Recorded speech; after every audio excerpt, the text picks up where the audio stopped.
I'm honored and grateful to President Trump for his trust and confidence in nominating me to serve our country as the Director of National Intelligence at a time when trust in the intelligence community, unfortunately, is at an all-time low. Chuck Schumer admitted a few years ago, quote, "You take on the intelligence community, they have 6 ways from Sunday at getting back at you."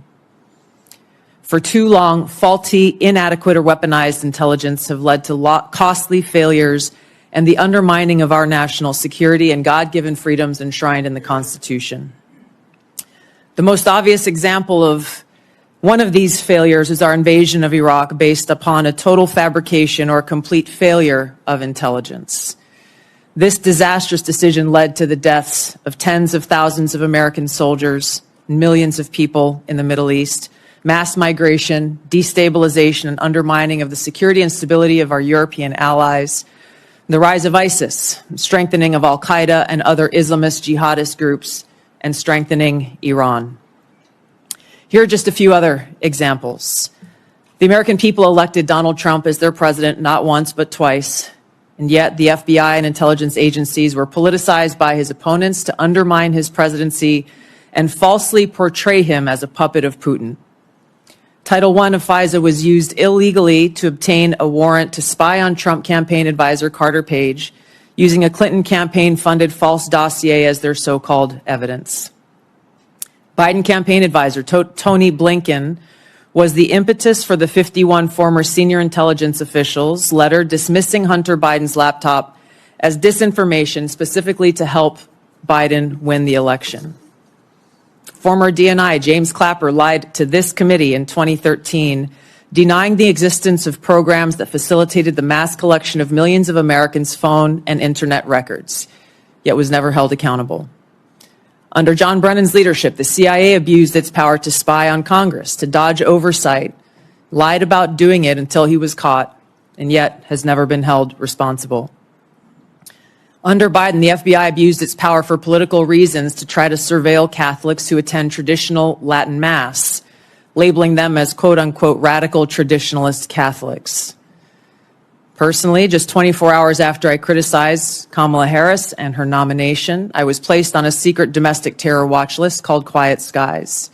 Sadly, there are more examples. The bottom line is this must end.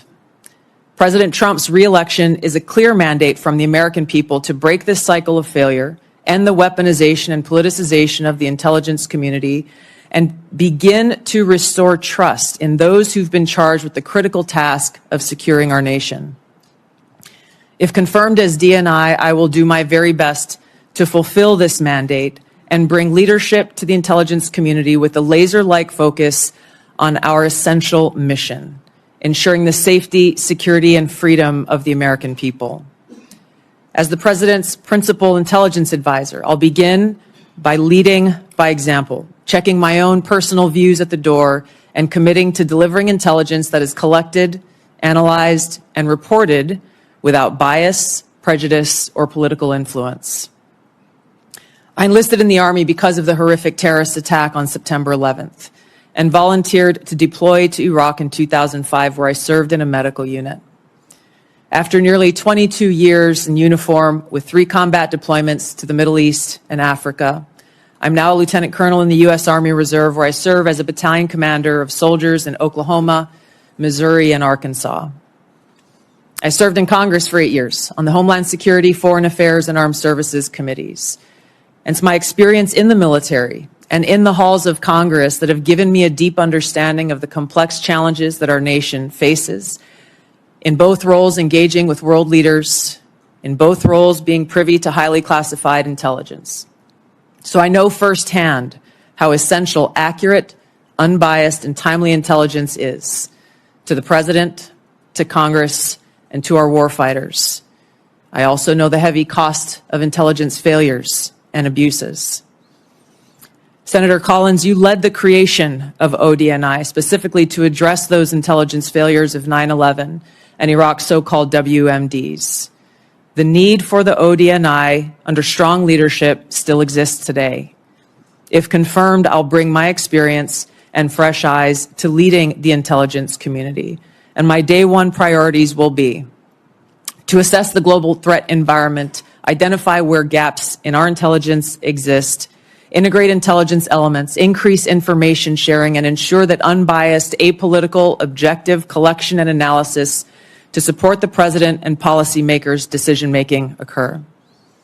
I'll work to end the politicization of the intelligence community and ensure there is a clear mission focus in the IC on its core mission of this unbiased, apolitical collection and analysis of intelligence to secure our nation.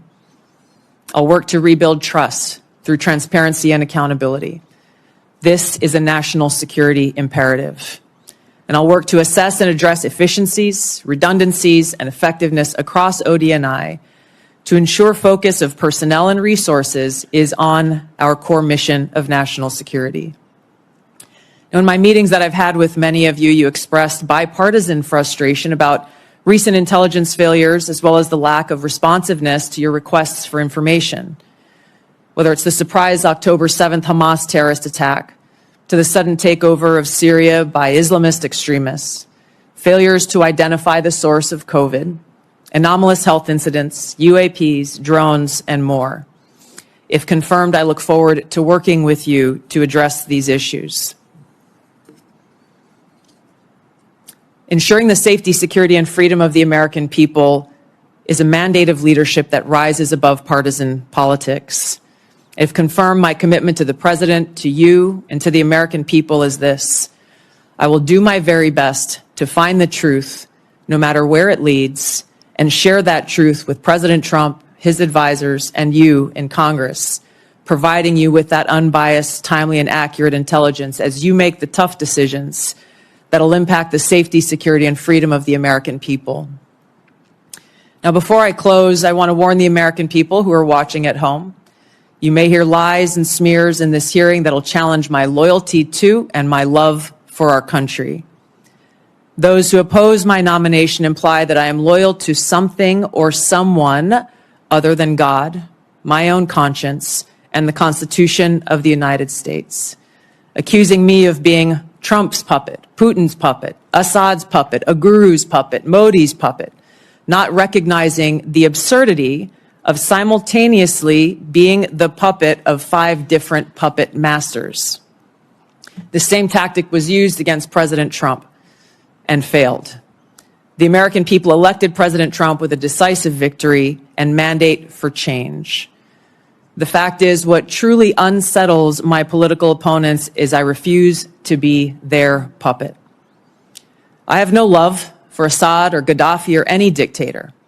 I just hate Al-Qaeda. I hate that we have leaders who cozy up to Islamist extremists, minimizing them to so-called rebels. As Jake Sullivan said to Hillary Clinton, quote, Al-Qaeda is on our side in Syria.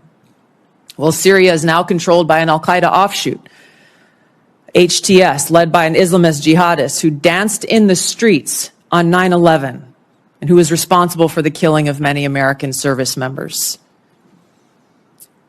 Democrat senators in the past resorted to anti-Christian bigotry against some of President Trump's judicial nominees like Amy Coney Barrett and Brian Boucher. I condemned those actions as a Democrat in Congress at the time, as religious bigotry must be thoroughly condemned by all of us, no matter the religion. Unfortunately, there are some Democrat senators who still don't understand the principle of freedom of religion and Article 6 of the Constitution. Quote, no religious test shall ever be required as a qualification to any office or public trust under the United States. Unfortunately, they're once again using the religious bigotry card, but this time trying to foment religious bigotry against Hindus and Hinduism. If anyone is sincerely interested in knowing more about my own personal spiritual path of Hinduism, I welcome you to go to my account on X, where I'll share more on this topic.